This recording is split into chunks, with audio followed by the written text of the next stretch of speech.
السلام علیکم بچوں، ہماری آج کی کہانی کا عنوان ہے شیر اور چوہا۔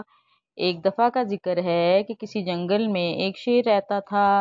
شیر اپنی مہربان طبیعت اور سنہری بالوں کی وجہ سے مشہور تھا۔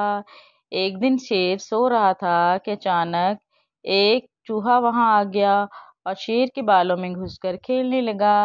اچانک شیر کی آنکھ کھل گئی، اس نے چوہے کو پکڑ لیا۔ چوہا ڈر گیا اور شیر سے منت کرنے لگا کہ مجھے چھوڑ دو، میں آئندہ ایسا نہیں کروں گا۔ شیر کو اس پر رحم آ گیا، اس نے چوہے کو چھوڑ دیا۔ چوہا جاتے جاتے شیر سے کہنے لگا، میں اس احسان کا بدلہ ضرور دوں گا۔ شیر ہنس پڑا۔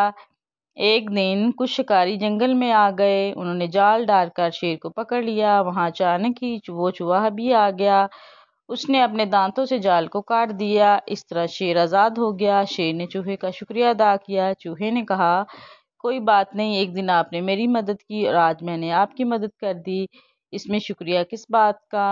شیر اور چوہے کی دوستی ہو گئی، وہ دونوں مل کر ہنسی خوشی جنگل میں رہنے لگے۔